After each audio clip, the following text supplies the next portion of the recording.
যেতে হবে রইবে না কেউ সাথী ওই কবরে যেতে হবে রইবে না কেউ সাথী কাফন আমার আপন কবর আমার ঘাটি ওই কবরে যেতে হবে রইবে না কেউ সাথী ওই কবরে যেতে হবে রইবে না কেউ সাথী সাড়ে তিন মাটির ঘর কারো আপন কারো পর কারো হবে ফুলেরই বাগান কারো বা হবে জাহান্নাম কঠিন কষ্ট রইব ঘরে কাটবে না দিন রাত্রি ওই কবরে যেতে হবে রইবে না কেউ সাথী ওই কবরে যেতে হবে রইবে না কেউ সাথী আসসালামু আলাইকুম ওয়া রাহমাতুল্লাহি ওয়া বারাকাতুহু ওরে ও ভূমি মদিনার ভূমি ওরে ও মাটি মদিনার মাটি দুই দিকে দুই সাথী ভাই ইসখানে আমার নবী জিন্দা শুয়ে রায় সুবহানাল্লাহ ওরে ও ভূমি মদিনার ভূমি ওরে ও মাটি মদিনার মাটি দুই দিকে দুই সাথী ভাই মাঝখানে আমার নবী জিন্দা শুয়ে রায় ইসখানে আমার নবী জিন্দা শুয়ে রায় যেতে যদি পারতাম আমি সোনার মদিনায় সালাম আমি দিতাম গিয়ে নবীজির রোজায় যেতে যদি পারতাম আমি সোনার মদিনায় সালাম আমি দিতাম গিয়ে নবীজির রোজায় মদিনার ধলা বালি পাই যদি সামনে আমি মদিনার ধলা বালি পাই যদি সামনে আমি গায়ে মাখিতাম পেরেশানি শর্মা বলে হায় মাঝখানে আমার নবী জিন্দা শুয়ে রায় ইসখানে আমার নবী জিন্দা শুয়ে রায় রাজাতে শুয়ে নবী কাঁদে যার যার ফাতেমারা কোনায় বসে উম্মত আমার রাজাতে শুয়ে নবী কাঁদে যার যার ফাতেমারা কোনায় বসে উম্মত আমার কিয়ামতের দিনে নবী করবেন যেন না জানি কিয়ামতের দিনে নবী করবেন যেন না জানি আল্লাহর দরবারে পড়ে নবী সেজদায় মাঝখানে আমার নবী জিন্দা শুয়ে রায় ইসখানে আমার নবী জিন্দা শুয়ে রায় মেঘের রঙিন মেলা যায় বয়ে যায় বেতাকুল মন যে আমার বড় অসহায় মেঘের রঙিন মেলা যায় বয়ে যায় বেতাকুল মন যে আমার বড় অসহায় পাই যদি নবীর দেখা মিটবে মনের আশা পাই যদি নবীর দেখা মিটবে মনের আশা মুক্তি পেয়ে যাব আমি হাসরের মাঠে জিসখানে আমার নবী জিন্দা শুয়ে রায় মাঝখানে আমার নবী জিন্দা শুয়ে রায় আল্লাহুম্মা সাল্লি আলা সাইয়্যিদিনা মাওলানা মুহাম্মদ ওয়া আলা আলি সাইয়্যিদিনা মাওলানা মুহাম্মদ সাল্লাল্লাহু আলাইহি ওয়াসাল্লাম এদিকে দিতে হবে নাকি ঘোরা ঘোরা চলে এদিকে এই পাশে দাও দাঁড়াও এটা দিনে নবী কামলিওয়ালাটা বলতো মা দিনে নবী কামলিওয়ালা কোন কথা জানাই গেল বলবো রে ওটা বলো বলে এবার মুনাজাত করে দাও, শেষ মুনাজাত করে দাও। মুনাজাত করবো কে মা বোনেরা? তিনের নবী কামলিওয়ালা করতে দিবে না মুনাজাত, ওরা শুনবে। বাঁধা আছে গাছের তলায়। আসসালামু আলাইকুম ওয়া রাহমাতুল্লাহি ওয়া বারাকাতুহু।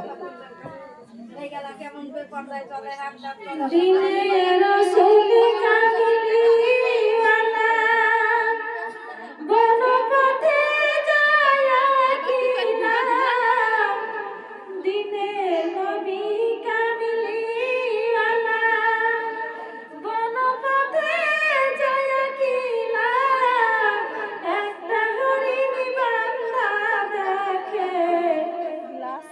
আরে বলতে গেলাম হেঁটে আমাকে দেখতে পাচ্ছ না।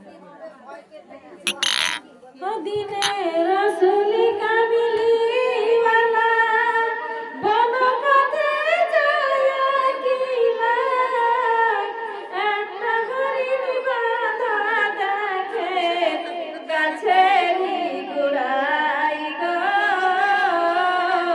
গাছেরই তলায়। কাল হইয়াছে ধরে মাঝে, বাঁধিয়াছে কাঠির জোরে। কাল হইয়াছে ধরে মারে, বাঁধিয়াছে কাঠির জোরে। রক্ত মানে সোয়া হয়ে যায়, পরাণে বুঝি যায় গো, পরাণে বুঝি যায়। দিনের নবী কামলিওয়ালা বনপথে যায় কিনা, একটা হরিণ বান্দা দেখে গাছেরই গোড়ায় গো, গাছেরই তলায়। আল্লাহ গুজরাতে বলে হরিণের জবান খুলে, আল্লাহ গুজরাতে বলে হরিণের জবান খুলে। কেন্দে কেন্দে কই হরিণী নবী মুস্তাফা গো, নবী মুস্তাফা। কাল হইয়াছে ধরে মারে, বাঁধিয়াছে কাঠির জোরে। রক্ত ভাঙে সোয়া হয়ে যায়, পরাণে বুঝি যায়।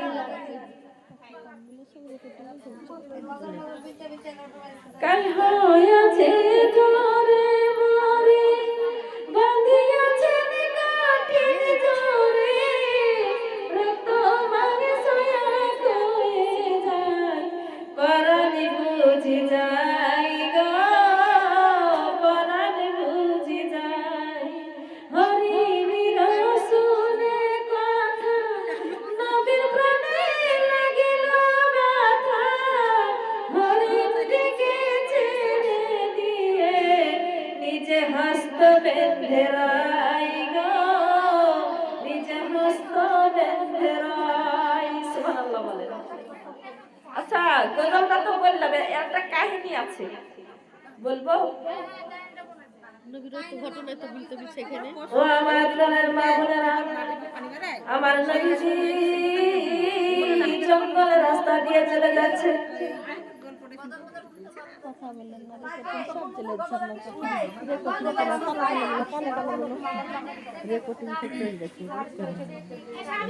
ও আমার মা বোনেরা, দিনের রাসূল, দিনের নবী, আমার এতিম নবী একদিন চলে যাচ্ছে।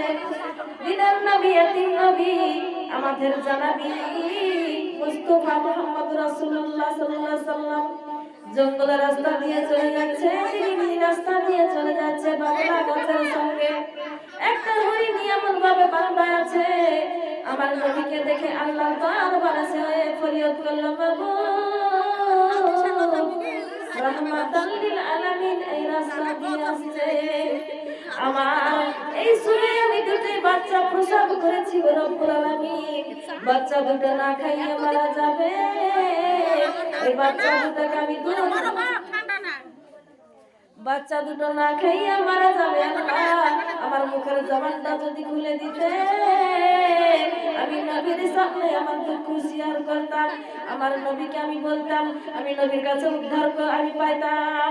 এই কথা যখন হরিণ যখন আল্লাহ দরবারে যখন ফরিয়াদ করলেন, আল্লাহ বলছে আমার বন্ধুর তরফে, আমার বন্ধুর তরফে যে যাই রে তাকে আমি মূল্যবান একটা আমি প্রাণী বানিয়ে দিই। আমার বন্ধুর সঙ্গে কথা বলবি, হরিণ তোর মনে ইচ্ছা করে হরিণ তুই আমার তোর মনের দুঃখ আমার বন্ধুর সঙ্গে শেয়ার করবি, তাই তুই জবান চাচ্ছিস আমি জবানটা খুলে দিলাম। তখন এবার জবান যখন খুলে দিয়েছে হরিণী তখন বলছে ইয়া রাসূলুল্লাহ ইয়া হাবিবাল্লাহ, আমি একটা পশু, আমি একটা হরিণ, আমি জঙ্গলে চড়াই করতে এসেছিলাম, এই সময় আমি দুটো বাচ্চা প্রসব করেছি, ওই দুটো বাচ্চা আমার এক বিন্দু পরিমাণে দুধ খেতে পাই নাই, আমার পেটে বহুত খিদা লেগেছিল, আমি জঙ্গলে চলে এসেছিলাম, জঙ্গলে চড়াই করে আমি বাড়ি ফেরার মুখাতে আমাকে এমন ভাবে জাল দিয়ে প্যাঁচ দিয়ে আমাকে ঘিরে ফেললো, কোন জঙ্গলে জানে ধাক্কা দিল, বাড়ি দিল, ইয়ে করলো, তখন আমি কি করবো পালাইতে আর পারলাম না, আমি জালের মধ্যে আটকিয়ে গেলাম।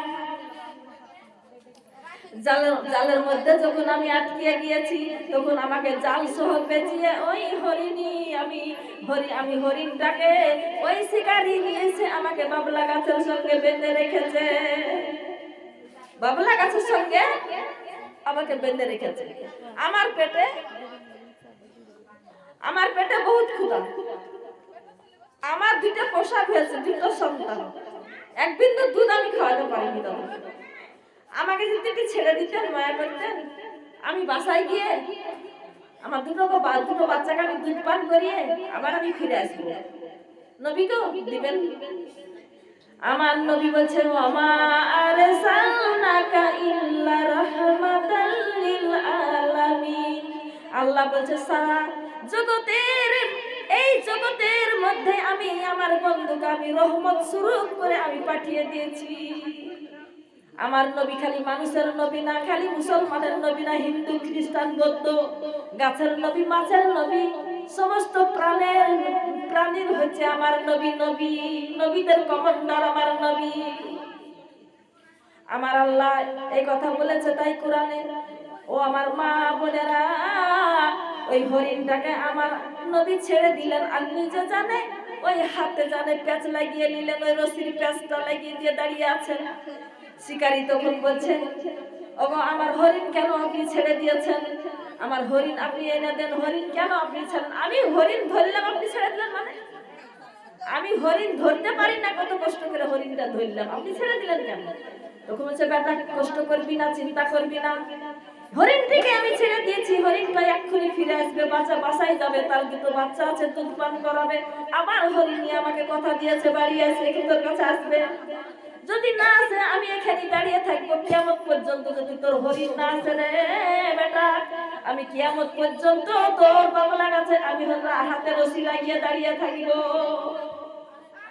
আশ্চর্য, হরিণের শিকারী বলছে আশ্চর্য, আপনি মানুষে, আপনি যতক্ষণ হরিণ না আসবে আপনি নিজের হাতে প্যাঁচ দিয়ে আপনি বাবলা গাছের সঙ্গে দাঁড়িয়ে থাকবেন, এরকম মানুষ তো আমি কোথাও দেখিনি, এটা আমার বিশ্বাস হয় না, আপনি হরিণ আমাকে এনে দেন।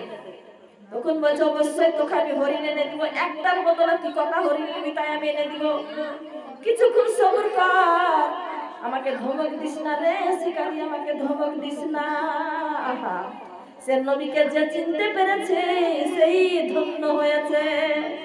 আবু জাহেল কপাল পোড়া চিনতে পারেনি, আবু জাহেলের বাড়িতে 700 বাথরুম, ওই হাজি গোন্ডা পায়খানা করে গিয়ে, আর আবু বাক্কারের বাড়িতে হচ্ছে মসজিদ, যেখানে আবু বাক্কার সিদ্দিকের বাড়ি ছিল সেখানে আবু জাহেলের বাড়ি ছিল, একটু ছাড়া নবীর বাড়ি ছিল এই পার ওই পার। আবু জাহেলের কপাল পোড়া, আবু জাহেল চিনতে পারে নাই, সেই কারণে আবু জাহেল দুজকে জ্বলছে, তার কবরের উপরে পাহাড় বেঁধে পড়েছে ওই হাজিরা পাথর মারতে মারতে। সুবহানাল্লাহ বলেন। আর আবু বকর সিদ্দিকের বাড়িতে রোজ আযান প্রকার হয়েছে। সুবহানাল্লাহ বলেন। ওই হরিণীটা কিছুক্ষণ পরে যখন বাসায় যখন গিয়ে পৌঁছে গিয়ে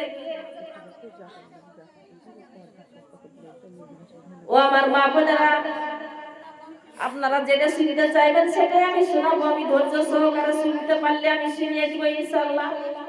ও আমার মা বোনেরা, ওই নবীকে ওই বাসাতে গিয়ে বলছে, সন্তানেরা রে, আমি শিকারীর হাতে আমি আটকে গিয়েছি, আমি বন্দী হয়ে গিয়েছি। ও কলিজার টুকরা সন্তানেরা রে আমার, একটা টান আমাকে আমার দুধ খেয়ে নে, একবার মা বলে আমাকে ডেকে নে, জনমের মতো আমাকে একবার দেখে নে। বলে কেন মা এই কথা বলো মা? বলে আমি রাহমাতাল লিল আলামিন, দুজাহানের সরদার, জান্নাতের সরদার, সে মুহাম্মদুর রাসূলুল্লাহ সাল্লাল্লাহু আলাইহি সাল্লামের হাতে আমি রশি বাঁধিয়া আমি নিজে আমি ছাড় পেয়ে চলে এসেছি।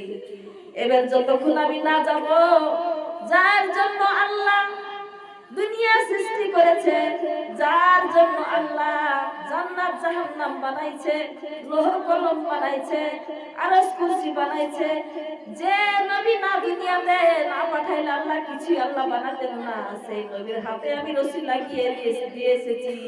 তোমরা একটা দুধ খেয়ে নাও, একবার মা বলে আমাকে ডেকে নাও, আমি একবারই ফিরে চলে যাবো, আর কখনো আসবো না। এবার তখন ওই বাচ্চা দুটো বলা করছে, এমন হারামি মা তুমি, এমন তুমি বেখেলাপি মা তুমি, এমন বদমাইশি মা, ও মা তোমার দুধ আমরা খাবো না মা, রাহমাতাল লিল আলামিনের হাতে তুমি রশি লাগিয়ে আমাদেরকে দুধ পান করাতে এসেছো, জীবন দিব রে, তোমার দুধ আমরা পান করব না। যতক্ষণ ওই নবীর কাছে আমরা ক্ষমা না নিতে পারবো, ততক্ষণ তোমাকে মা বলে ডাকবো না। দরকার হলে আমরা তোমার সঙ্গে আমরা জীবন দিয়ে দিব, ওই নবীর কাছে আমরা ক্ষমা চেয়ে নিয়ে আমরা জীবন দিতে চাই। আমরা কখনো ওই নবীকে আমরা ছোট করতে চাই না। চলো আমরাও যাবো। ওই দুইটা সন্তান হরিণী যখন আছে, আমার নবী বারবার রাস্তার দিকে তাকাই, হরিণ আসছে, কিন্তু শিকারী আমার নবীকে ধমক দিয়ে দেয়, বলে আমার হরিণ কই, আমার হরিণ এনে দাও, আমার হরিণ এনে দাও।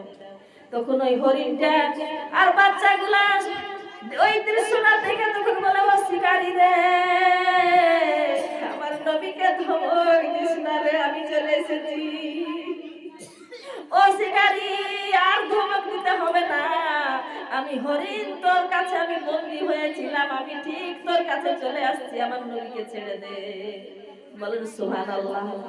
এই দৃশ্যটা দেখে তখন ওই শিকারী তখন অবাক হইয়া বলছে, হাই হাই, কাকে আমি এত ধমক দিয়ে যে কথা বলছি, যে হরিণ ধরতে পারা যায় না, সে হরিণ আমার বাসা থেকে দুটো বাচ্চা নিয়ে ফিরে আসছে, এটা কোনো সাধারণ মানুষ নয় রে। তখন এবার আমার নবীকে বলছে, আপনি কে গো? আমার নবী পরিচয় দেওয়ার আগে বললো, শুন রে শিকারী, তুই আমি আমাকে চাস না তুই হরিণ চাস? হরিণ যদি চাস তোকে তিনটা হরিণ দিয়ে আমি চলে যাবো, যদি আমাকে চাস তো তুই আমার কাছে কালেমা পড়তে হবে। আমি হচ্ছে এতিম নবী, আমার আব্বার নাম আব্দুল্লাহ, আমার মার নাম হচ্ছে আমেনা, আমার নাম হচ্ছে মুহাম্মদুর রাসূলুল্লাহ সাল্লাল্লাহু আলাইহি সাল্লাম। ওই শিকারী বলছে, আর হরিণের দরকার নাই রে, আমাকে করিয়ে দেন লা ইলাহা ইল্লাল্লাহু মুহাম্মাদুর রাসূলুল্লাহ। সুবহানাল্লাহ। কোন জঙ্গলে বাঁধবো আপনে ঘর, সবাই হবে পার, কোন জঙ্গলে বাঁধবো আপনে ঘর, কোন জঙ্গলে বাঁধবো আপনে ঘর, সবাই হবে পার, কোন জঙ্গলে বাঁধবো আপনে ঘর। সুবহানাল্লাহ বলেন। হইলে মনে তাহার কথা, হইলে মনে তাহার কথা, অন্তরেতে লাগে ডর, কোন জঙ্গলে বাঁধবো আপন ঘর, কোন জঙ্গলে বাঁধবো আপন ঘর, সবাই হবে পর, কোন জঙ্গলে বাঁধবো আপন ঘর।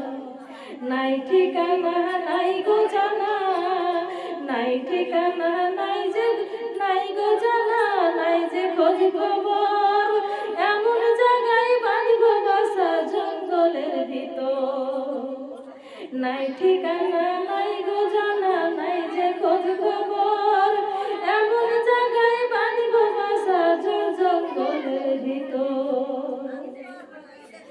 আরে কারে বলবো কষ্টের কথা, সবাই করে দিবে পর, কোন জঙ্গলে বাঁধবো আপন ঘর, জঙ্গলে বাঁধবো আগুন ঘর সবাই হবে পর কোন জঙ্গলে বাঁধবো আগুন ঘর ও আমার মা বোনেরা নাই যে বালিশ নাই বিছানা নাই জানালা দরজা এমন ঘরে যাইও না কেউ পাপ লইয়া পাপের বুঝা সুবহানাল্লাহ বলে নাই যে বালিশ নাই বিছানা নাই জানালা দরজা এমন ঘরে যাইও না কেউ লইয়া পাপের বুঝা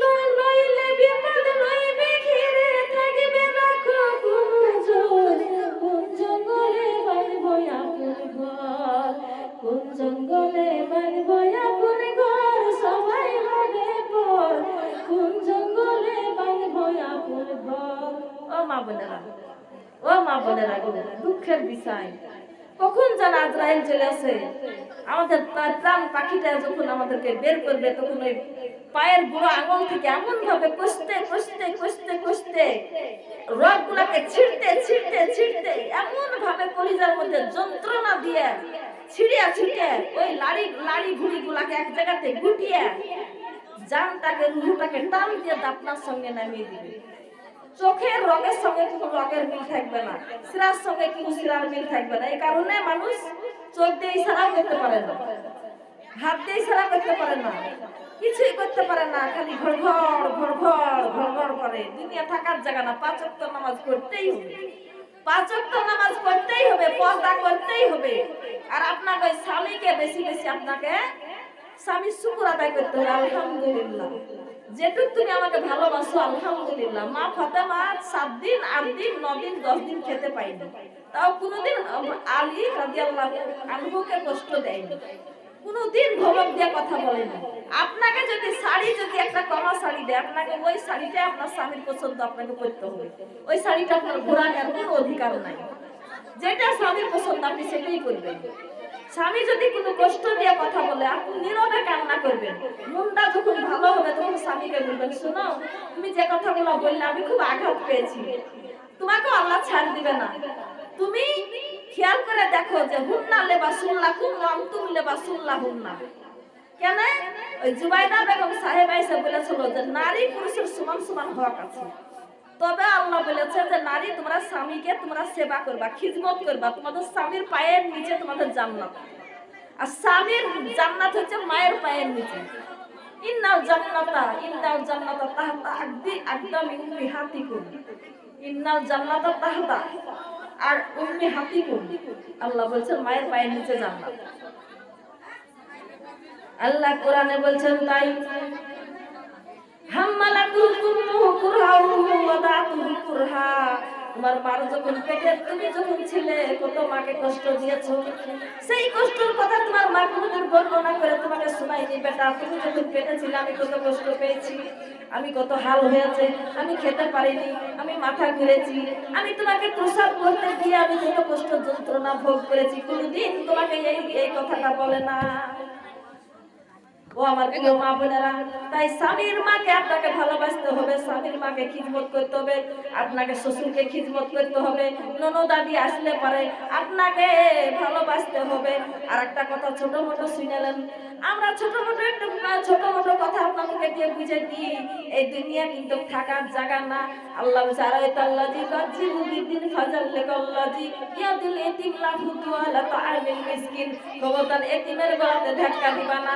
মিসকিনকে কখনো জানে তোমরা ঘোরাবা না আর তোমরা ভাই বোনের হক তোমরা খাবা না মনোযোগ আছে নাকি আপনাদের এই দুনিয়াতে পড়াই বেশি শোনা যায় এই গ্রামে আমি শুনি নাই কিন্তু অন্য গ্রামে শুনতে পাওয়া যায় যে বোনদেরকে বলে তোরা যাওয়া আসা করবি এই ভিটে আছে এই জমি আছে বাপ মার জমি তোদেরকে দেওয়া যাবে না তোরা নিস না আসা যাওয়া করবি ভাই বোনের মিল থাকার জায়গা কিন্তু আল্লাহ বলছে এটা আমি মানব না কাল কিয়ামতের দিন ওই জমির টাকা আমি মাথায় তুলে দিব দিয়ে আমি তাকে দাঁড় করে দিব 50,000 বছর জমিনের ভারে সে যখন পড়ে যাবে তখন আবার তাকে হাতুড়ের পানি দিয়ে আবার তোলা হবে আবার সেই জমিনকে নিয়ে দাঁড়া জমিন নিয়ে দাঁড়ালে কি অসম্ভব না সম্ভব বলেন আমার কথাই কাহরির মনোযোগ নাই বুঝতে পারছেন না করে দিতে বলছে মোনাজাত করে দিব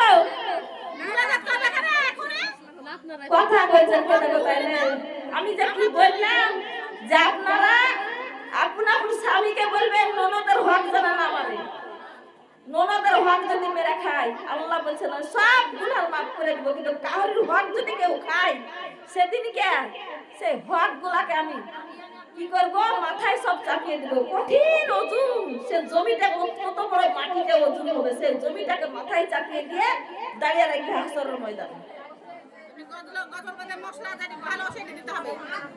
প্রিয় আমার মা বোনেরা খবরদার কারো হক মেরে খাওয়া হবে না দুনিয়ার জমিনে যেটুকু আপনি পাবেন সেটুকু নেন আপনার যার ভাগ তাকে আপনি দিয়ে দেন এই দুনিয়া কিন্তু আর দুনিয়া মাজরাতুল আখিরাত আখিরাতের বাজার করতে এসেছি এই জমি জায়গা যদি আমরা নিয়ে ফেলি বেটা বেটি ভক্ষণ করবে কবরের যে আমাদের হাল কিন্তু খারাপ হয়ে যাবে সারা সমস্ত আমল সব তাকে দিয়ে জাহান্নামে যেতে হবে আমার কর্তব্য এটা গজল আমি তো অনেক বললাম গজল আর বলবো না হাদিসই বলবো আমার মা বোনেরা ওই হরিণের কাহিনীটা তো শুনলেন ওই হরিণের শিকারী তখন কি বলছে আমি চাই না রে আমি হরিণ আর চাই না আল্লাহ নবী গো আমাকে পড়িয়ে দেন লা ইলাহা ইল্লাল্লাহু মুহাম্মাদুর রাসূলুল্লাহ সাল্লাল্লাহু আলাইহি সাল্লাম রহিমার জীবনী শুনতে চাইলেন রহিমা যখন একটা কন্যা যখন ছিল ফাহিম বাদশার মেয়ে রহিমা ছিল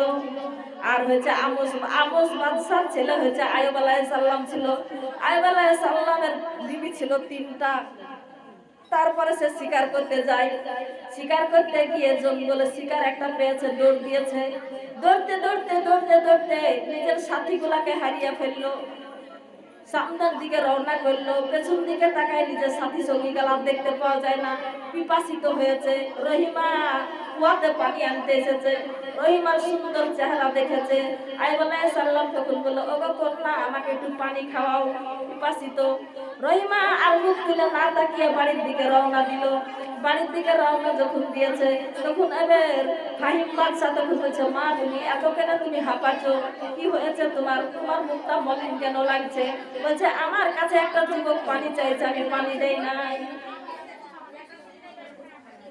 ও প্রিয় মা বোনেরা আমার আপনারা যদি না শুনেন আমি কেমন করে শোনাবো যদি শুনেন তো শোনাবো খেচা বাচা করলে তো শোনাতে পারবো না আপনারা আমাকে ডিসিশন দেন রাত কটা বেজেছে আর মোনাজাত করবো না আমি আরো বলবো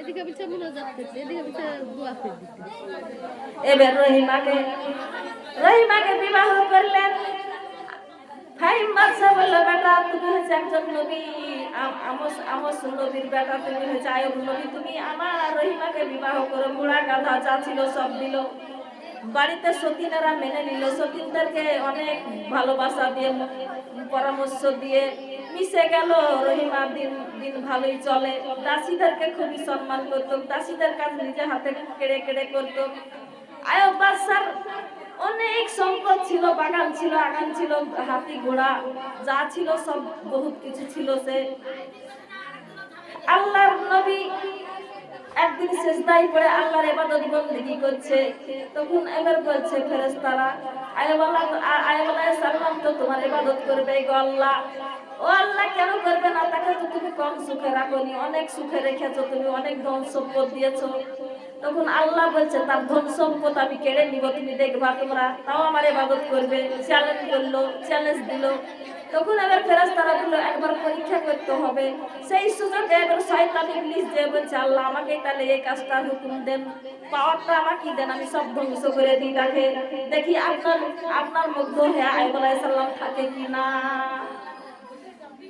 এবার বলল ঠিক আছে তুমি পরীক্ষা চালু করে দাও এবার ধরেন আপনার কিনা ময়দানে অনেকগুলা হাতি ঘোড়া চলছিল সেখানে একটা ওই শয়তান কি করলো আগুনের বর্জ্য ফেললো সেখানে ধ্বংস হয়ে গেল সে রাখালেরা এসে বলছে হুজুর ওগো হুজুর জাহাপানা এমন কাজ হয়েছে কি হয়েছে সমস্ত গাধাগুলা ঘোড়াগুলা সব ময়দানে পড়ে পুড়িয়ে ধ্বংস হয়ে গেল আগুনের বর্জ্য পড়েছে আগুনের একটা যেন বাজখার মতো পড়লো সব শেষ হয়ে গেল।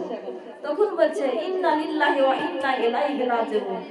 আল্লাহ আমাকে দান করেছেন, আল্লাহ আমার মাল দিয়ে গেছেন, তাতে আমার টেনশন করে লাভ আছে? সুবহানাল্লাহ বলেন।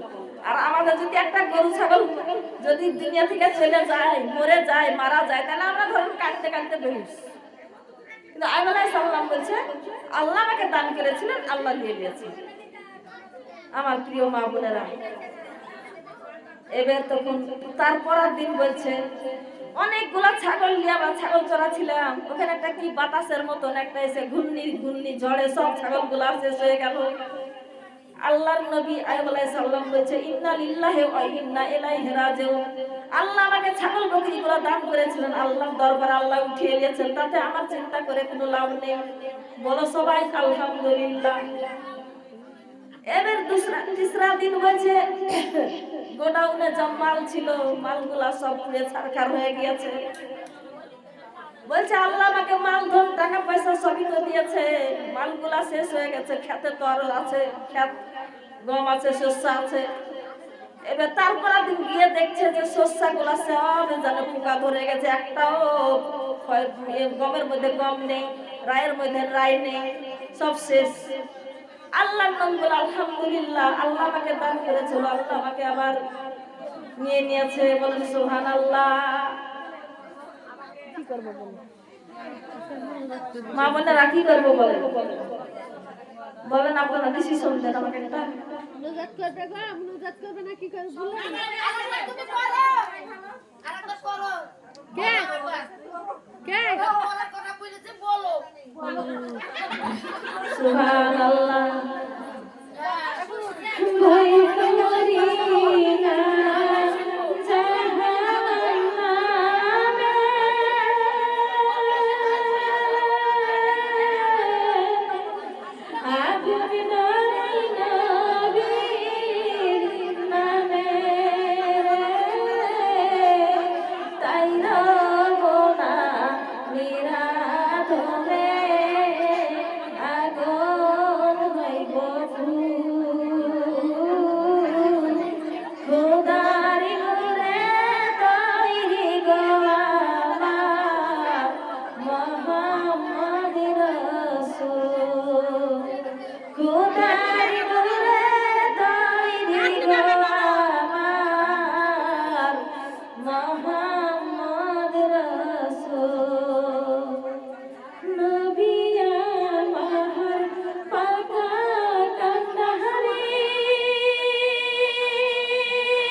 বোনেরা, নবীর নামে যদি একবার দুরূদ পড়েন 10 নেকি হয়, 10টা গুনাহ মাফ হয়, 10 গুণ মর্যাদা আল্লাহর দরবারে বেড়ে যায়।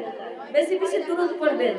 আল্লাহুম্মা আজিরনি মিনান নার, এটা যদি আপনি প্রতি ফরজের নামাজে যদি পড়েন 7টা দুজক আপনাকে হারাম করে দিবে আল্লাহ, 7টা দুজক থেকে আপনাকে মুক্তি করে দিবে আল্লাহ।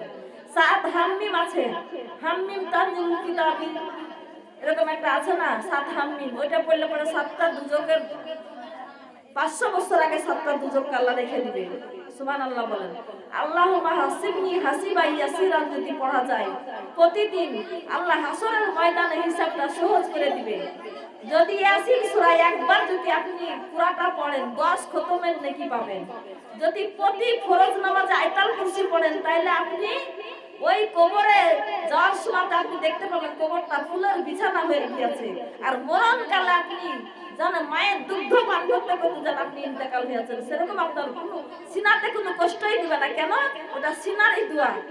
আল্লাহু লা ইলাহা ইল্লাহু ওয়াল হাইয়ুল কাইয়ুম লা তাখুযুহু সিনাতু ওয়ালা নাওম। এই যে আয়াতুল কুরসির দোয়াটা যে প্রতি ফরজটা পড়ে যদি আপনি পড়তে পারেন, কবরে গিয়ে দেখবেন আপনার জান্নাতের টুকরা বানিয়ে গেছে কবরটা। প্রত্যেক ফরজ নামাজ আপনাকে পড়তে হবে। কিছু আমলের কথা বলার দরকার আছে। ওয়াল্লাহু লা ইলাহা ইল্লাহু মালিকুল কুদ্দুসুস সালামুল মুমিনুল মুহাইমিনুল আজিজুল জাব্বারুল মুতাকাব্বারু, এই যে একটা আছে না হাসরের 3 আয়াত, এটা যদি পড়েন আপনি ফজরের সালাতে তাহলে মাগরিব পর্যন্ত ৭৭,০০০ ফেরেশতা আপনার জন্য মাগফিরাতের দোয়া করতে থাকবে। সুবহানাল্লাহ। এই যে মেয়েগুলা যে মনোযোগ দিচ্ছেন আমার কথাই মনে দুঃখ হয়েছে, আমার দিকে তাকিয়ে থেকে কথাগুলো শুনেন। কখন ইন্তেকাল হয়ে কবরে চলে যাবেন, কবর খুব কিন্তু ভারী পড়ে যাবে। 5 ওয়াক্ত নামাজ যে পড়বে না তার জন্য কবর একবার আযাবের টুকরা, একবার আযাবের ঘর, সাপ বিচ্ছুর ঘর। কত জায়গায় আমরা পাচ্ছি, পাতায় পাতায় খালি বলছে বেনামাজি, দাগাবাজি, ওদের জাহান্নামের লাকড়ি। বুঝতে পারছেন? মাঝে মাঝে গজলগুলো এই কারণেই বলতে হয়েছে, বুঝতে পারলেন? আল্লাহ আল্লাহ সুবহানাল্লাহ। তাই আমার মা বোনের আমি কি বলতে চাইছিলাম, কথাটা আমলের কথা।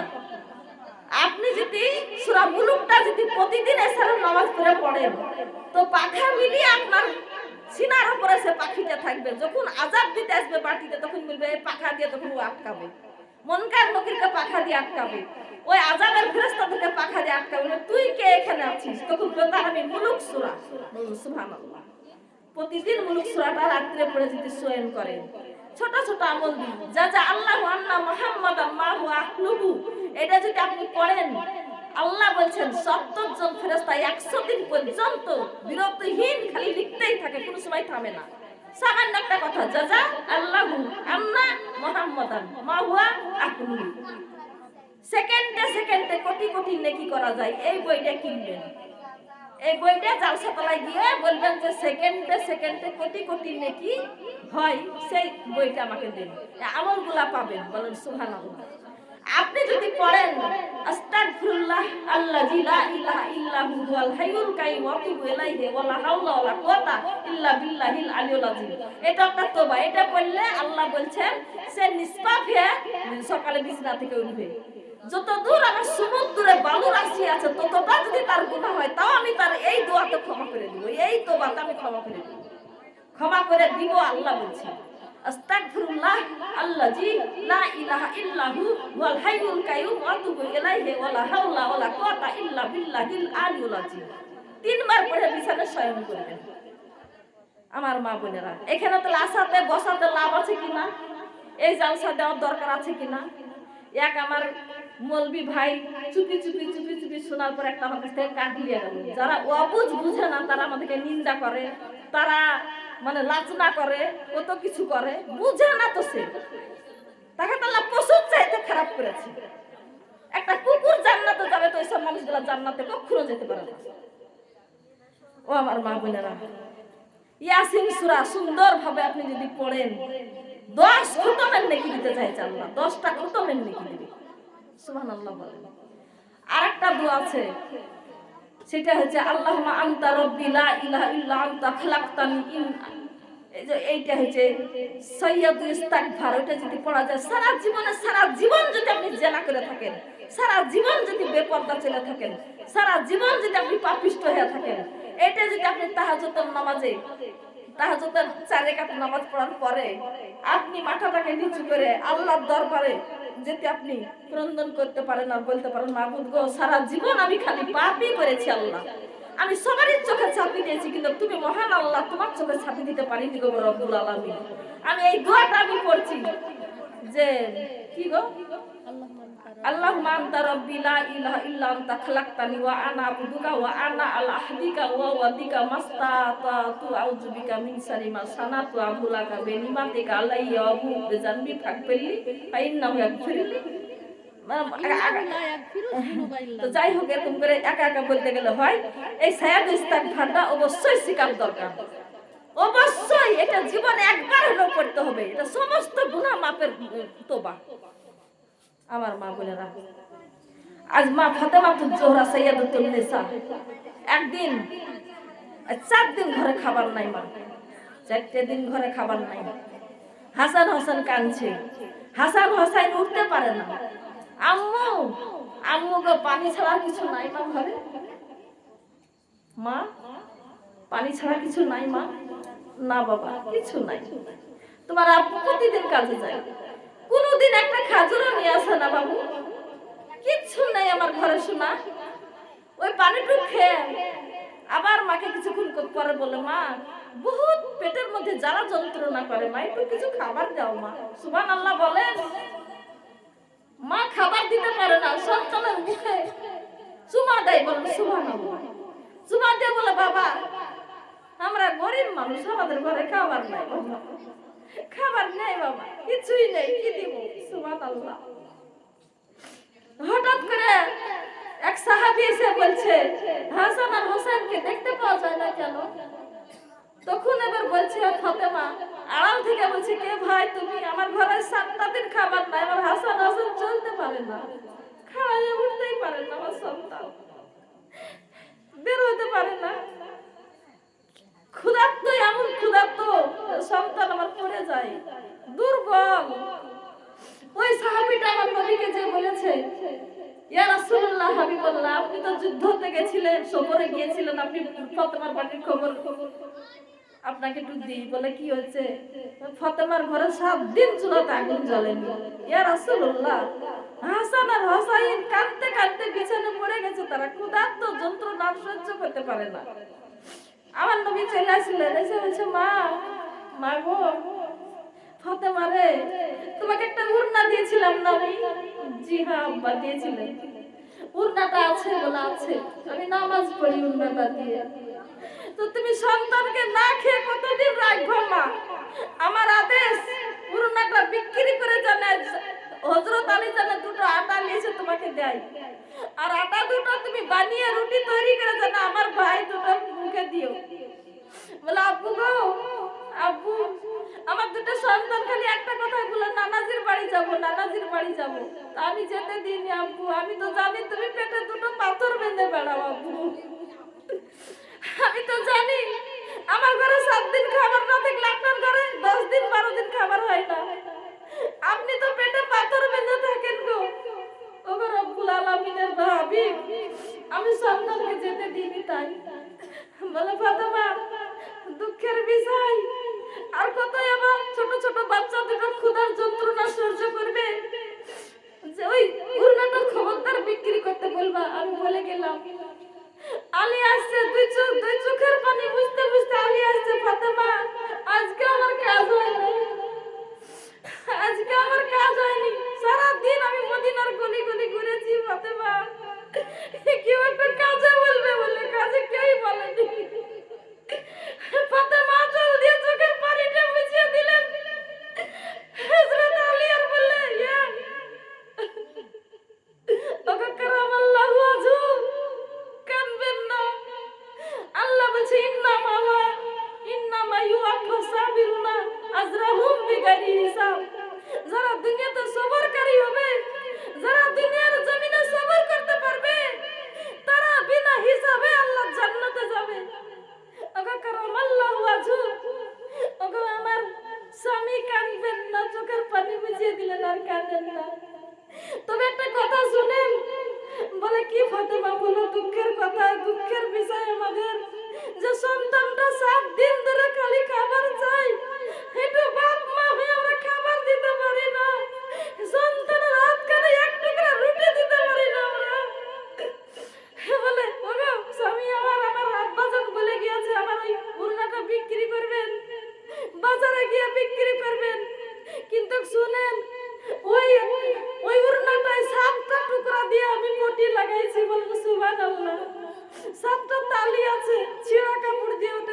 এবার তখন ইহুদি বলছে বিবি রে বিবি, এটা কোনো সাধারণ নারীর ওড়না না, এই ওড়নাটা হচ্ছে জান্নাতের সর্দারনি সাইয়্যিদাতুন নিসা ফাতেমাতুজ জোহরা, এটা জান্নাতের ওড়না।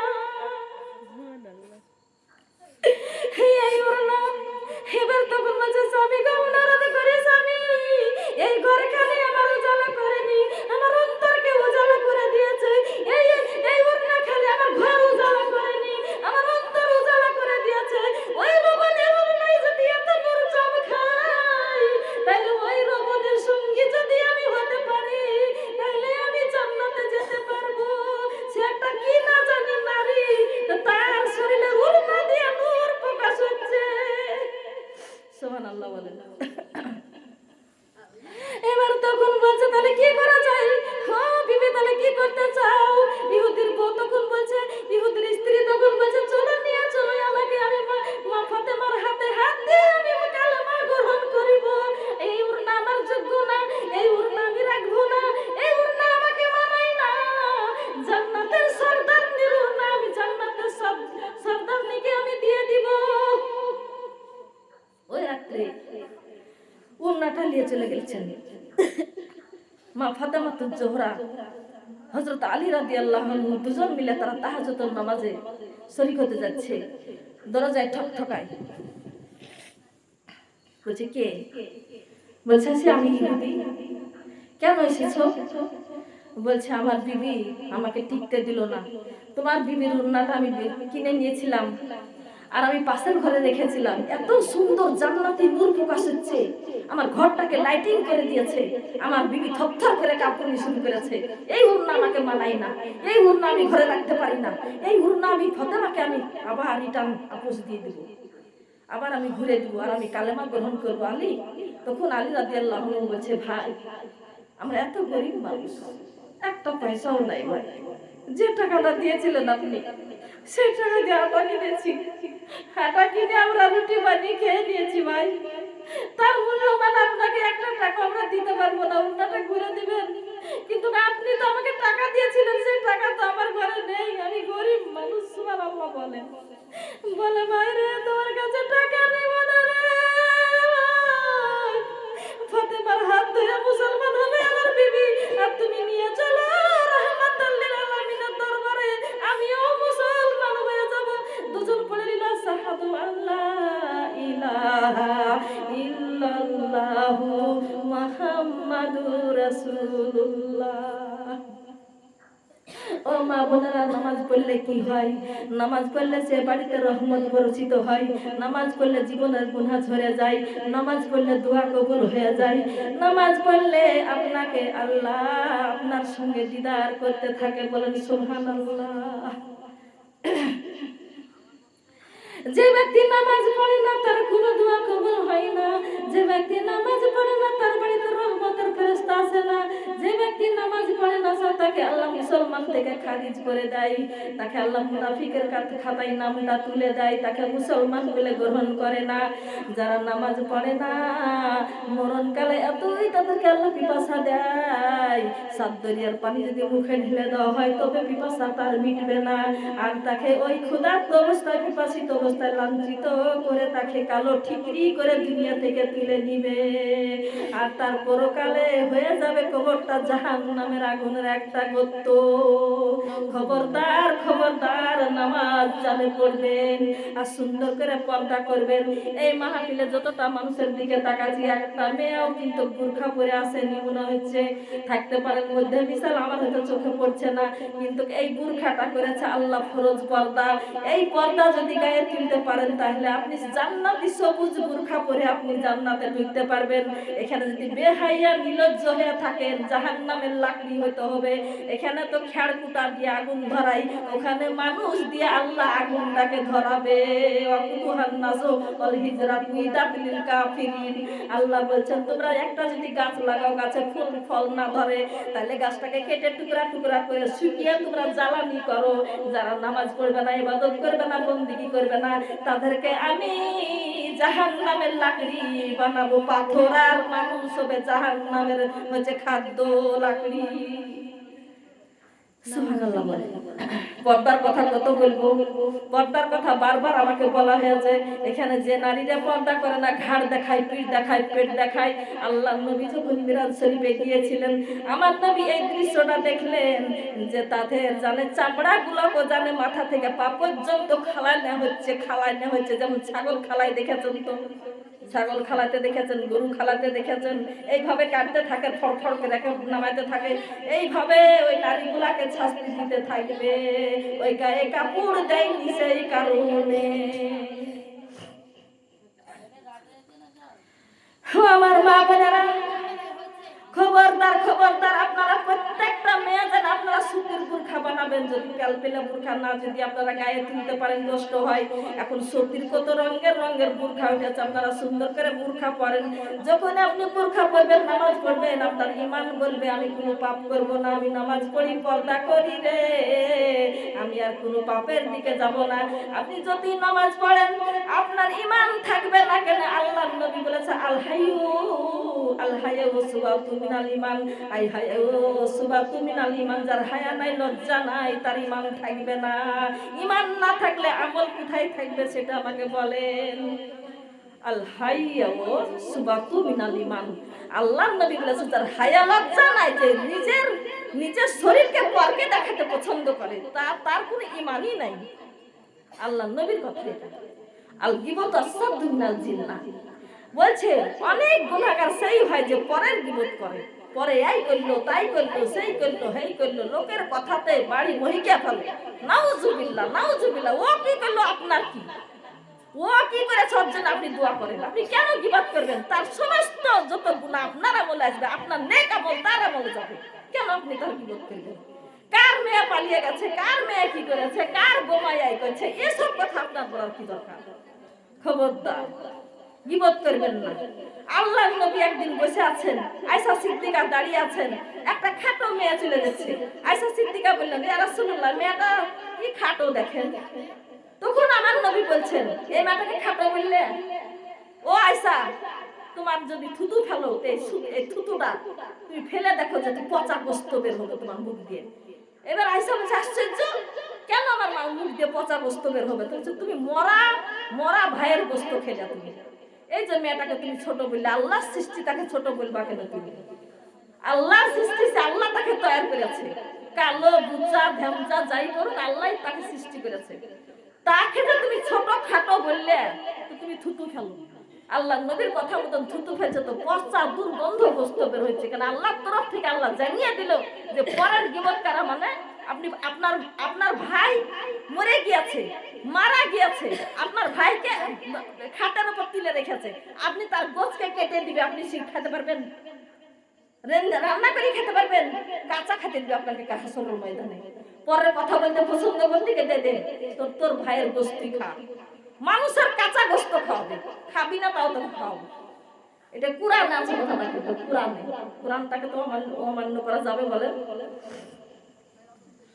আমার প্রিয় মা বোনেরা, জাহান্নামের দৃশ্য যারা বেশি বেশি গীবত করে, মুখটা চ্যাটাং চ্যাটাং চ্যাক চ্যাক চ্যাক চ্যাক চ্যাক চ্যাক করে কথা বলে লোকের, ওই জিহ্বাটাকে টান দিয়ে ওই বংশী দিয়ে টাঙিয়ে রেখেছে। আল্লাহর নবীকে জিজ্ঞাসা করছে জিবরাইলকে, জিবরাইল আলাইহিস সালাম তখন বলছে এই মহিলাগুলা এখানকার কথা ওখানে, ওখানকার কথা এখানে, এখানকার কথা এখানে, এই করতো। তার জন্য তাদের জিহ্বাটাকে টেনে বড় করে খাম্বার সাথে লটকিয়ে রেখেছে, জিহ্বাতে বংশী লাগিয়ে দিয়ে তাদেরকে পিটাইতে, লোহার হাতুড়ি দিয়ে পিটাইছে। জাহান্নামের দৃশ্য আল্লাহর নবী দেখে এসেছে। সেই কথাগুলো আপনাদেরকে বলছি। যারা সুদ খায়, 1000 টাকা দিয়ে বলে 100 টাকা করে না কত টাকা করে নেয়, সেই সুদের ব্যাপারে আল্লাহর নবী বলেছে রক্তর নদীতে কারা, রক্তর নদীতে হাবুডুবু খেলছে। যখন রক্ত খেতে খেতে খেতে পেটগুলা বড় হয়ে গিয়েছে, তারপরে যখন তারা কিনারাতে আসছে, কষ্ট করে সাঁতার পিটে পিটে আসছে, আবার বড় বড় পাথর মারছে ফেরেশতারা, আবার ওই মাঝে দিচ্ছে, আবার রক্ত খাওয়া শুরু করছে। কত রক্ত খাবি খা, তোরা তো খেয়েছিস মানুষের তাজা রক্ত, তোরা এখন রক্তই খেতে পারবি, এই তোদের খাবার। বলে নাউজুবিল্লাহি মিন যালিক। তাহলে এক একটা গুনার এক একটা শাস্তি আছে মা বোনেরা আমার। যারা জেনা করেছে মনের সুখে দাও দাও দাও দাও করে তারা উলঙ্গ অবস্থাতে পুড়তে থাকবে, যুগ যুগ ধরে তারা পুড়তে থাকবে। আরেকটা দৃশ্য নবী দেখলেন, একটা মেয়ের পেটে অনেক বড়, সে পেটের মধ্যে আছে আগুনের বাচ্চা। বলেন নাউজুবিল্লাহ। আমার নবী বলছে আগুনের বাচ্চা আছে। তো তারা ফেরেশতারা কি করছে, তাকে বাচ্চাটাকে খালাস করার জন্য চেষ্টা করছে, নুহার হাতুড়ি দিয়ে, নুহার হাল দিয়ে টানাটানি খিচাখিচি করছে বাচ্চাটাকে বের করার জন্য। কোনো মতেই বাচ্চাটা খালাস হচ্ছে না, ৭০ বছর লাগবে। আর আল্লাহর নবী বলেছে এখানকার ১০০০ দিন ওখানকার একদিন হবে। সেই হিসাবে ৭০,০০০ বছর তার পেটের মধ্যে আগুনের বাচ্চাটা অবস্থান নেবে।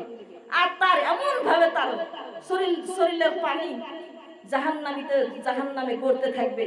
আমার কথা ভালোই বুঝতে পারছেন আপনারা। প্রসাব যন্ত্রণা হইলে পারে শরীরে পানি বের হবে কিনা বলেন তো? সেই পানিটা দুর্গন্ধতে ফেরেশতারা পর্যন্ত টিকতে পারবে না। বলেন নাউজুবিল্লাহ। যদিও জেনা করে থাকেন, যদি করে থাকেন শয়তান রাসূল আপনি ক্ষমা করেন। আল্লাহ বলেন প্রতিদিন মানুষের একটা করে সকাল থেকে সন্ধ্যা পর্যন্ত একটা ফালনামা থাকে। সেই ফালনামাতে তারা কি যে গুনাহ করলো, কি নেকি করলো, সবগুলা লেখা হয়। অবশ্যই এশারের নামাজ পড়ে বেশি বেশি তওবা করে আস্তাগফিরুল্লাহ আল্লাযী লা ইলাহা ইল্লা হুয়াল হাইয়ুল কাইয়ুম ওয়া তুবু ইলাইহি ৩ বার পড়ে, এমনি ১০০ বার আস্তাগফিরুল্লাহ রাব্বি মিন কুল্লি যামবি ওয়া তুবু ইলাইহি এটা পড়ে সুন্দরভাবে পড়াশোনা করে শুবেন। আর আল্লাহকে বলবেন আল্লাহ শয়তানের ওয়াসওয়াসাতে এই গুনাহগুলো আমরা করে ফেলাইছি, আল্লাহ কেউ না জানলে তুমি জানো। যখন আমাদের কান্দে, যখন কেরামান, যখন আমরা ভালো কাজ করি, ওয়া ইন্না আলাইকুম লাহাফিজিনা কিরামান কাতিবিন ইয়ালামুনা মা তাফালুনা। আল্লাহ বলছেন দুইটার সঙ্গে সম্মানিত শিক্ষক বিন্দু সংরক্ষণ করে রেখেছি তোমাদের কাঁধে। সূরা ইনফিতার ৬ নম্বর আয়াত আল্লাহ ঘোষণা করেছেন। তো তারা, তোমরা যা করো তারা তা জানে, তারা তা লিখতে থাকে, তারা ভুল টুল লিখে না, তারা হাফেজ কারি, তারা কত তারা মূল্যবান শিক্ষার্থী ফেরেশতা। বলুন সুবহানাল্লাহ। ফেরেশতা মুনকার নকির আর কিরামান কাতিবিন, এদের নাম খালি এটাই না, এদের উপাধি নাম এটা। কোটি কোটি এই ফেরেশতা আছে। প্রত্যেকটা মানুষের দুইটা করে ঘাড়ে ফেরেশতা আছে, প্রত্যেকটা মানুষের দুই কাঁধে দুইটা ফেরেশতা আছে। এটা কুরআন সাক্ষী দিচ্ছে। আপনি বিশ্বাস করবেন না? কেন বিশ্বাস করবেন না? যখন আপনি মরার সময় মুমূর্ষ হয়ে যখন আপনার জানটা তারাই করবে, একবার আপনি সুবহানাল্লাহ বলতে পারবেন না, আল্লাহ পর্যন্ত আপনি বলতে পারবেন না, আপনি গুনাহ করতে পারবেন না, নেকিও করতে পারবেন না। সেই সময়তে কিরামান কাতিবিন আপনার সামনে এসে আপনাকে সালাম দিবে আর বলবে যে আসসালামু আলাইকুম, ও আল্লাহর বান্দি, শোনো, দীর্ঘ সময় তোমার কাছে ছিলাম, যত কাল থেকে তোমার উপরে নামাজ ফরজ, পর্দা ফরজ হয়েছে, তত কাল থেকে তোমার কাছে ছিলাম। এই যে তোমার ভালো নেক আমল গালা আমি কিরামান লিখেছি, খারাপ আমল গালা আমি কাতিবিন লিখেছি, কিন্তু তুমি এখন গুনাহ করতে পারছো না, তুমি এখন নেকিও করতে পারছো না। কাজী আমরা দুনিয়া থেকে চলে গেলাম, তোমার কাছ থেকে আমরা সারেন্ডার হয়ে গেলাম, তোমার কাছ থেকে জামিন পেয়ে গেলাম, এখন তোমার রাস্তা তুমি খুঁজে নাও, আমরা চলে যাচ্ছি। বলুন সুবহানাল্লাহ। আর সঙ্গে সঙ্গে আজরাইল এসে ভিড়ে যাবে। বাবা, ভয়াবহ দিনের কথা মনে করেন। যারা ইন্তেকাল হয় তাদের দিকে বেশি বেশি করে তাকাবেন, কত কষ্ট তারা করে। ওই কষ্টটা যদি আপনারা বুঝতে পারতেন, তাহলে পরে ওই বাপ মার জন্য কাঁদতেন না, চিৎকার দিয়ে পালাতেন, বাপ মাকে লাঠি মেরে ফেলে পালাতেন। ওরে বাপরে, এত শাস্তি দিচ্ছে, তাকে কাচু কাচু করে কাটা হয়, অন্তরটাকে তাকে ফেড়ে চিড়ে ফেলা হয়, জাহান্নামের হাজার হাওলা কাটা দিয়ে তার ভিতরে ভরে তাকে খঞ্জর দিয়ে খুঁজা নেওয়া হয়, তার দেহুর সঙ্গে রগের সঙ্গে কোনো মিল থাকে না। বলেন নাউজুবিল্লাহ। আর যদি আপনি নেককার হইতে পারেন, অবশ্যই আপনাকে আল্লাহ কি সুন্দর বলছি তো, ৫০০ ফেরেশতা আসবে, জাফরানি শিকড় আসবে, তাদের হাতে জান্নাতি আতর আসবে, তাদের হাতে জান্নাতি রুমাল আসবে, তাদের কত সুন্দর তাদের চেহারা হবে, আপনাকে খালি ভুগাইতে থাকবে, চলো ও আল্লাহর খাস বান্দি, ও খাস রুহু, ও মুত্তাকিন রুহু, তুমি চলো। তখন বলবে আমি যাব না, দুনিয়া ছেড়ে যেতে পারছি না, আমি আল্লাহর কাছে আমি কাঁদতে পারবো না, নামাজ পড়তে পারবো না। তখন আল্লাহ তোমার রাজি হয়েছে, তোমার উপর খুশি হয়েছে, আমি তোমাকে নিতে এসেছি, তুমি চলো। কত খুশামদ্দি করবে ভালো নেককার রুহুকে। তখন বলবে, আল্লাহ বলবেন এ নেককার রুহু দুনিয়া ছেড়ে আসতে চাইছে না কেন জানো? ও মনে করছে দুনিয়াতে যা সুখ আছে তার চাইতে মনে সুখ নাই। তুমি একটা সেফ দেখাও তাকে, সেফ মানে আপেল দেখাও, আচ্ছা আপেলের দ্বারা দিয়ে ক্যামেরার মতন হয়ে তার চোখের পলকে ধরে আমি কুদরতি আল্লাহ তাকে জান্নাত পর্যন্ত দেখে দেব। সুবহানাল্লাহ। জান্নাতটা যখন দেখতে পারবে আর জান্নাতের সুগন্ধি যখন তার নাকে আসবে তখন আর থামতে পারবে না, ছটপট করে বেরিয়ে চলে আসবে। বলুন সুবহানাল্লাহ। ছটপট করে বেরিয়ে চলে আসবে তখন। এসে তখন ওই জান্নাতি রুমাল দিয়ে তাকে পেঁচানো হবে। আর ওই ৭৭ ওই ৫০০ ফেরেশতাকে বলা হবে যে এই মুর্দাটাকে এখন নাহাবে ধোয়াবে, তোমরা সঙ্গী হয়ে থাকো। ওরা যখন আতর করাবে তার আগে তো তোমরা আতর লেগে দিবা, তোমাদের জান্নাতে আতরটা লাগাবা। যখন ওরা কাফন করাবে তখন তোমার কাফনটা করিয়ে দিবা। বলুন সুবহানাল্লাহ। ওরা যখন গোসল করাবে তুমি জান্নাতে হাউজে কাউসারের পানিটা তার গায়ে গোসল করাবে। এরকম ৫০০ ফেরেশতা নাহা ধোয়া যখন হয়ে যায়, মুর্দা নিয়ে যখন রওনা করে তখন বাড়ি থেকে কবর পর্যন্ত ৫০০ ফেরেশতা হাতের সাথে হাত মিলিয়ে দিয়ে লাইন দিয়ে থাকে। বলুন সুবহানাল্লাহ। আর তার জন্য আস্তাগফির করতে থাকে, আস্তাগফার করতে থাকে, দোয়া করতে থাকে। এরকম আমরা হতে চাই না মা? এরকম আমরা হতে চাই না মা? এরকম হতে হলে ৫ ওয়াক্ত নামাজ পড়ার দরকার। ৫ ওয়াক্ত নামাজ কার দিলে মহব্বত নাই, কে কঠোর আছে, এটা আল্লাহ ছাড়া কেউই জানে না। মনে করেন যে নামাজে এমনি এমনি আল্লাহ আমাদেরকে পাঠিয়ে দিয়েছেন না। আল্লাহ তো বলছে কোরআনে, ওমা খালাকতুল জিন্না ওয়াল ইনসা ইল্লা লিয়াবুদুন। আমি খালি মানুষ আর জিন জাতিকে আমার ইবাদতের জন্যই আমি সৃষ্টি করেছি। কারণটাই হচ্ছে আমার তারা ইবাদত করবে, যারা করবে না তাদের কথা আমি জানবো না। ফেরেশতাদেরকে বলবো আগুনে নিজে ফেলে দাও। আর কি করে বুঝাবো আপনাদেরকে বলেন? ও আমার প্রিয় মা বোনেরা, আমার দয়ার নবী মায়ার নবী একদিন কালেমা প্রচার করতে গিয়েছে। কালেমা প্রচার করতে গিয়ে সমস্ত মানুষ আমার নবীকে মারপিট করেছে, পাথর দিয়ে মেরেছে। পাথর দিয়ে মারতে মারতে আমার নবীকে রক্তাক্ত করে দিয়েছে। এবার আমার নবী বাড়ির দিকে ফিরছে, অনেক রাত্রে হয়ে গিয়েছে। এবার মা খাদিজাতুল কুবরা আপনার কিনা দাঁড়িয়ে আছে, কোনোদিন বিছানায় শোয়নি। আমরা কি করি, স্বামী যদি আসতে দেরি করে আমরা লাখ ডেকে ঘুম পাড়ি, কিন্তু মা খাদিজাতুল কুবরা কোনোদিন বিছানায় পিঠ লাগায়নি। আহারে কি স্বামীকে ভালোবেসেছে, একটা শ্রেষ্ঠ নারী। আল্লাহ সালাম পর্যন্ত তাকে দিয়েছে এই কারণে, আমার নবীকে ভালোবাসার কারণে। আমার নবীর জন্য খাজুর রেখেছে, খাজুর আমার স্বামীকে নিজে হাতে খাইয়ে দিব। আর আমি এক বালিশে মাথা দিয়ে আমি আমার স্বামীর কাছে শুব। তার আগে আমি বিছানায় পিঠ লাগাবো না, দরজায় দাঁড়িয়ে রয়েছে। সেই দিনকেও দাঁড়িয়ে রয়েছে, বারবার বের হয়, বারবার বের হয়। কিন্তু আমার নবী আসছে, দেখা গেল যে আমার নবী যখন আসছে তো আমার নবীকে আমার চেহারা মুবারকটা দেখতে পাচ্ছে। আমার নবীর যে উদিত সূর্য জানে যখন শুভ শুভ উদয় হয় কিরকম লাগে বলেন, ওরকম হয়ে আমার নবী চলে এসছে। বলুন সুবহানাল্লাহ। এবার খাদিজাতুল কুবরা বলে, স্বামী গো, আমি গোটা রাত আপনার জন্য আমি খালি আসা যাওয়া করছি। আমার নবী তখন বলছে, খাদিজা, সারাটা দিন আমি খালি লোকের দুয়ারে দুয়ারে বলেছি কুল লা ইলাহা ইল্লাল্লাহু তুফলিহুন, তোমরা জান্নাতে চলে আসো। তোমরা মূর্তি পূজা করো না, তোমরা গাছ পূজা করো না, পানি পূজা করো না।